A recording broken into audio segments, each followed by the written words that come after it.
পৃথিবীর মানচিত্রে এমন এক দেশ আছে যেখানে আকাশ ছুঁয়ে দাঁড়িয়ে আছে ঘন সবুজ জঙ্গল, আর নদীগুলো যেন পৃথিবীর শিরার মতো ছড়িয়ে আছে চারদিকে। এই দেশটির নাম ব্রাজিল। কিন্তু প্রশ্ন হল, ব্রাজিল কেন শুধু একটা দেশ না হয়ে একটা অনুভূতি হয়ে উঠেছে? চলো ঢুকে যাই সেই রহস্যের ভেতরে। প্রথমেই যেটা চোখে পড়ে তা হল অ্যামাজন রেইন ফরেস্ট। এটা শুধু একটা বন নয়, এটা পৃথিবীর সবচেয়ে বড় জীবন্ত সিস্টেম, যেখানে গাছপালা এত ঘন যে সূর্যের আলো মাটিতে পৌঁছাতে লড়াই করে।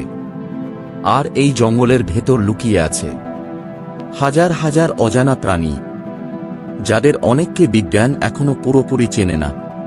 অনেকে বলে এটা এমন এক জায়গা যেখানে প্রকৃতি এখনো তার আসল রূপে বেঁচে আছে। আর এই জঙ্গলের বুক চিরে বয়ে গেছে অ্যামাজন নদী। এটা শুধু নদী না, এটা যেন এক জীবন্ত দানব, যার শক্তি আর বিস্তার পৃথিবীর অনেক দেশের চেয়েও বড়। এই নদীর চারপাশে জীবন গড়ে উঠেছে, আর এই জীবন আবার পুরো পৃথিবীর আবহাওয়াকে প্রভাবিত করে। তাই অ্যামাজনকে বলা হয় পৃথিবীর ফুসফুস। কিন্তু ব্রাজিল শুধু প্রকৃতির গল্প না, এটা মানুষের আবেগের দেশ। রিও ডি জেনেইরো শহরে প্রতি বছর যখন কার্নিভাল শুরু হয়, তখন মনে হয় পুরো শহরটা জেগে ওঠে। রং, আলো, সঙ্গীত, নাচ সবকিছু মিলে তৈরি হয় এক বিশাল উৎসব, যেখানে মানুষ শুধু বাঁচে না, জীবনকে উদযাপন করে।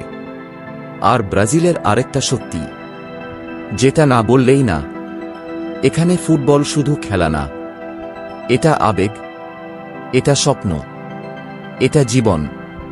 ছোট ছোট পাড়া থেকে শুরু করে বিশাল স্টেডিয়াম পর্যন্ত সব জায়গায় একই স্বপ্ন ঘুরে বেড়ায়, একদিন জাতীয় দলের জার্সি পরা।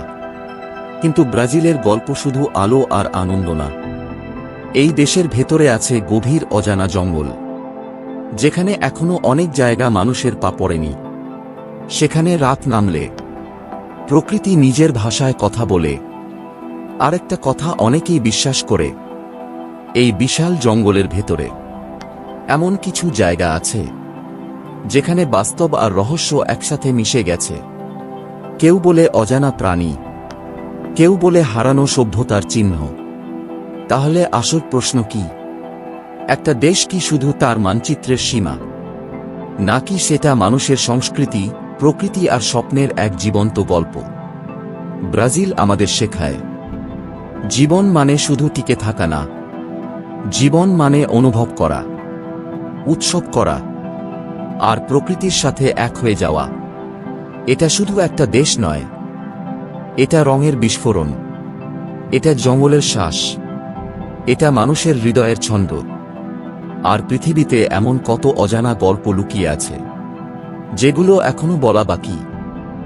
সেগুলো জানতে চাইলে চ্যানেলটি সাবস্ক্রাইব করে আমাদের সাথে থাকুন।